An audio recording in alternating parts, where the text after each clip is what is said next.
പിതാവിൻ്റെയും പുത്രൻ്റെയും പരിശുദ്ധാത്മാവിൻ്റെയും നാമത്തിൽ ആമേൻ. വിശുദ്ധ മത്തായി എഴുതിയ സുവിശേഷം 20-ാം അധ്യായം 20 മുതൽ 28 വരെയുള്ള തിരുവചനങ്ങൾ. അക്കാലത്ത് സെബദി പുത്രന്മാരുടെ മാതാവ് തൻ്റെ പുത്രന്മാരോട് കൂടി വന്ന് അവൻ്റെ മുൻപിൽ യാചനാപൂർവം പ്രണമിച്ചു. അവൻ അവളോട് ചോദിച്ചു, നിനക്ക് എന്താണ് വേണ്ടത്?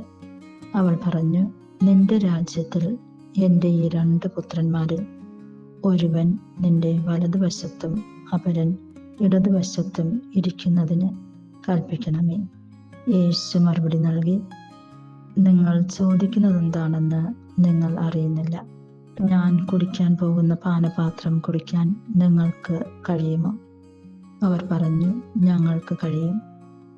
അവൻ അവരോട് പറഞ്ഞു, എൻ്റെ പാനപാത്രം തീർച്ചയായും നിങ്ങൾ കുടിക്കും.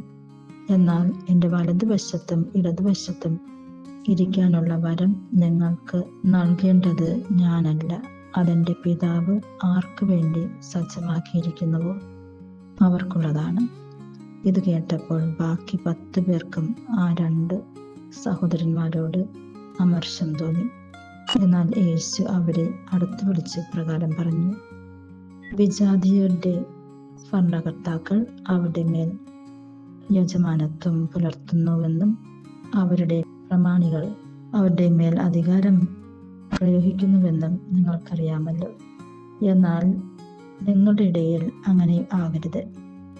നിങ്ങളിൽ വലിയവനാകാൻ ആഗ്രഹിക്കുന്നവൻ നിങ്ങളുടെ ശുശ്രൂഷകനും നിങ്ങളിൽ ഒന്നാമനാകാൻ ആഗ്രഹിക്കുന്നവൻ നിങ്ങളുടെ ദാസനുമായിരിക്കണം. ശുശ്രൂഷിക്കപ്പെടാനല്ല, ശുശ്രൂഷിക്കാനും അനേകരുടെ മോചനദ്രവ്യമായി സ്വജീവൻ കൊടുക്കാനും മനുഷ്യപുത്രൻ വന്നിരിക്കുന്നത് പോലെ തന്നെ. ഈ വചനഭാഗത്തിലൂടെ യേശു നമ്മിൽ നിന്നും ആഗ്രഹിക്കുന്നത് നാം ശുശ്രൂഷ മനോഭാവം ഉള്ളവരാകാനും ദാസന്മാരായി ജീവിക്കാനും എളിമയും സാഹോദര്യവും നിറഞ്ഞ ഒരു ജീവിതം നമ്മൾ നയിക്കുന്നതിനും വേണ്ടി തന്നെ. സമിതിപുത്രന്മാരുടെ അമ്മ വന്ന് ചോദിക്കുന്നുണ്ട്. ആ അമ്മയുടെ ആഗ്രഹമാണ് യേശുവിനോട് പങ്കുവച്ചത്. കുടുംബജീവിതം നയിക്കുന്ന ഓരോരുത്തരും ഒന്ന് ആലോചിച്ച് നോക്കേണ്ടത് നല്ലത് തന്നെ. നിങ്ങളുടെ മക്കളെ എങ്ങനെയാണ് നിങ്ങൾ വളർത്തുന്നുവെന്നുള്ളതും സെബദീപുത്രന്മാരുടെ അമ്മ ചോദിച്ചതുപോലെ യേശുവിൻ്റെ അടുത്തിരുത്തുവാനായിട്ടാണോ നമ്മൾ ആഗ്രഹിക്കുന്നത്?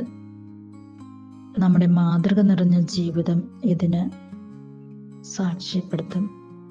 നമ്മുടെ മാതൃക നിറഞ്ഞ ജീവിതം വഴി അനേകം ആത്മാക്കളെ നമ്മൾക്ക് നേടിയെടുക്കാം. മറ്റുള്ളവർക്ക് നമുക്ക് സേവനം ചെയ്യാം, എളിമ നിറഞ്ഞ ജീവിതം നയിക്കാം. അങ്ങനെയാകുമ്പോൾ നമ്മൾ ആരെയും ഉപദേശിക്കാതെ തന്നെ നമ്മുടെ ജീവിതം കണ്ടുകൊണ്ട് അനേകർ മാനസാന്തരത്തിലോട്ട് വരും. അതിനായിട്ടുള്ള കൃപാവരങ്ങൾ പിതാവായ ദൈവം നമ്മൾക്ക് ഓരോരുത്തർക്കും നൽകട്ടെ എന്ന് പ്രാർത്ഥിക്കുന്നു.